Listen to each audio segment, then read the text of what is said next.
ओडिशा प्रदेश रे नुआ सरकार आसी एवं नुआ सरकार आसबार आज पवित्र दिन में लोकसभा भवन में आज प्रवेश एवं मु मो कार्यालय को आसी आज ऑफिस कार्य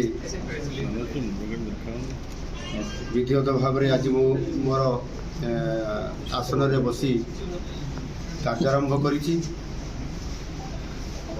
भौतिक प्रगति सह सांस्कृतिक प्रगति को आम सरकार प्राथमिकता दिज्व ओडिया अस्मितार प्रतिष्ठा अभिवृद्धि संरक्षण और प्रसार को गुरुत्व दिज्व तीनोटी एकाडेमी तथा साहित्य संगीत नाटक और ललित कला एकाडेमी पुनर्गठन और कार्यक्षमता वृद्धि पर पदक्षेप लिया ओडिसी गवेषणा केन्द्र को क्रियाशील करा ओडिया अस्मिता उपर गुणात्मक गवेषणा को प्रोत्साहित करा ओडिशा रे पठन अभ्यास वृद्धि और लाइब्रेरी आंदोलन को व्यापक और व्यवस्थित करा ओडिया भाषा और साहित्यर प्रसार पाई अनुवाद एकाडेमी प्रतिष्ठा करा भाषा पाई आधुनिक सरल और सुगम प्रजुक्ति विद्यार उपयोग पाई संपूर्ण भाव में व्यवस्था करा ओडिया भाषा भवन अस्मिता भवन निर्माण करा भाषा कमिशन गोटे गठन करा ओडिया भाषा रे सरकारी कार्य हम सरकारी स्तर में ओडिया भाषार व्यवहार को व्यापक करने को आवश्यक पड़े सरकारी भाषा आईन रे संशोधन अणाजिवो ओडिया भाषा प्रतिष्ठान पुनर्गठन करा प्रत्येक जिले में समन्वित संस्कृति भवन निर्माण सह जिलार कला संस्कृति को प्रोत्साहित करा उच्च विद्यालय स्तर में ओडिया भाषा शिक्षक नियुक्ति पर स्वतंत्र भाव में विचार करा बरुणई ठारे पाइक एकाडेमी और स्मारक निर्माण को त्वरान्वित करा राज्यर विभिन्न ऐतिह्य पीठर विकास को गुरुत्व देवा आम सरकार संकल्पबद्ध सबु कार्य लोक मानकर सहयोग सहभागिता और परामर्श करा ओडिया अस्मिता क्षेत्र में आउ कौन करा दरकार से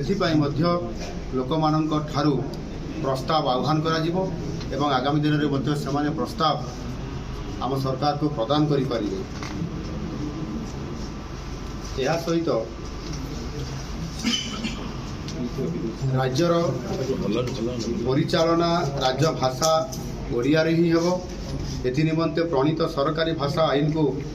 अक्षरे अक्षरे पालन करा दरकार पड़े एथिरे आवश्यक संशोधन करी आईन को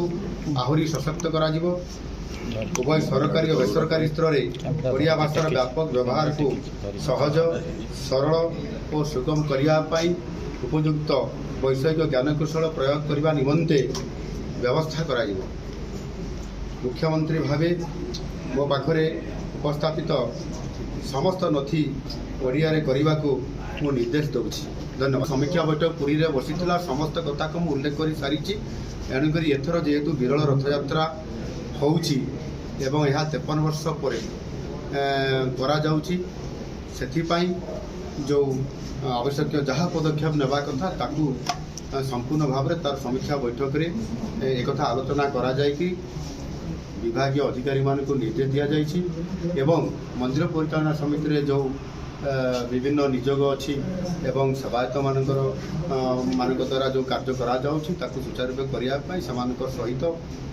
सबु वर्गर समस्त सेवायत मान सहित और नियोग मान सहित सदस्य मान सहित आलोचना हो सारी तेणु यथारीति कार्यक्रम चली एथर जो आम विरल रथयात्रा हेब ता निश्चित भाव में सफल हम यह महाप्रभुंर इच्छा जेहेतु हो महाप्रभु इच्छा ही महाप्रभुंर रथयात्रा संपूर्ण सफल।